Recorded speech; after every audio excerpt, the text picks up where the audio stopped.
Chapter 6.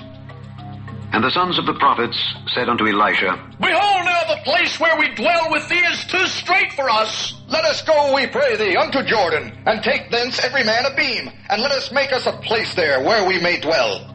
And he answered, Go ye. And one said, Be content, I pray thee, and go with thy servants. And he answered, I will go. So he went with them. And when they came to Jordan, they cut down wood. But as one was felling a beam, the axe head fell into the water, and he cried and said, Alas, master, for it was borrowed. And the man of God said, Where fell it? And he showed him the place. And he cut down a stick, and cast it in thither, and the iron did swim. Therefore said he, Take it up to thee. And he put out his hand and took it. Then the king of Syria warred against Israel, and took counsel with his servants, saying, In such and such a place shall be my camp. And the man of God sent unto the king of Israel, saying, Beware that thou pass not such a place, for thither the Syrians are come down. And the king of Israel sent to the place which the man of God told him and warned him of, and saved himself there, not once nor twice. Therefore the heart of the king of Syria was sore troubled for this thing, and he called his servants, and said unto them, Will ye not show me which of us is for the king of Israel?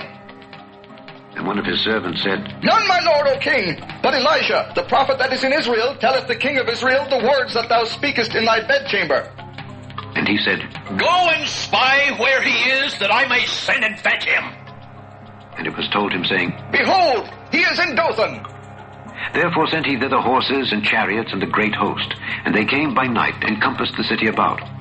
And when the servant of the man of God was risen early and gone forth, behold, an host compassed the city, both with horses and chariots. And his servant said unto him, Alas, my master, how shall we do? And he answered, Fear not, for they that be with us are more than they that be with them. And Elisha prayed and said, Lord, I pray thee, open his eyes, that he may see. And the Lord opened the eyes of the young man, and he saw.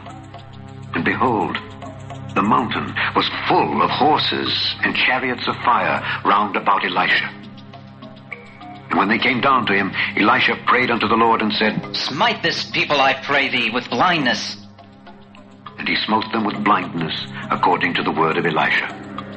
And Elisha said unto them, This is not the way, neither is this the city. Follow me, and I will bring you to the man whom ye seek. But he led them to Samaria. And it came to pass, when they were come into Samaria, that Elisha said, Lord, open the eyes of these men, that they may see. And the Lord opened their eyes, and they saw, and behold, they were in the midst of Samaria. And the king of Israel said unto Elisha, when he saw them, My father, shall I smite them? Shall I smite them? And he answered, Thou shalt not smite them. Wouldest thou smite those whom thou hast taken captive with thy sword and with thy bow? Set bread and water before them, that they may eat and drink, and go to their master. And he prepared great provision for them. And when they had eaten and drunk, he sent them away, and they went to their master. So the bands of Syria came no more into the land of Israel. And it came to pass after this, that Benhadad king of Syria gathered all his host, and went up and besieged Samaria. And there was a great famine in Samaria, and behold, they besieged it, until an ass's head was sold for 80 pieces of silver, and the 4th part of a cab of dove's dung for 5 pieces of silver.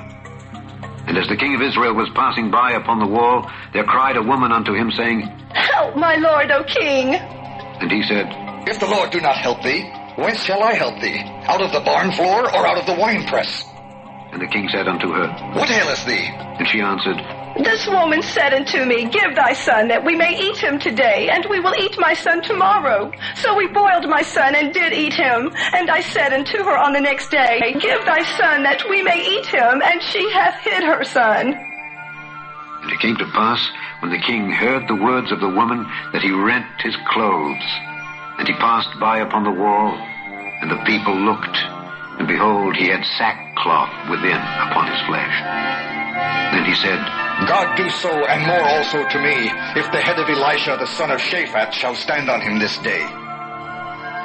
But Elisha sat in his house, and the elders sat with him. And the king sent a man from before him. But ere the messenger came to him, he said to the elders, See ye how this son of a murderer hath sent to take away mine head? Look, when the messenger cometh, shut the door, and hold him fast at the door. Is not the sound of his master's feet behind him? And while he yet talked with them, behold, the messenger came down unto him. And he said, Behold, this evil is of the Lord. What should I wait for the Lord in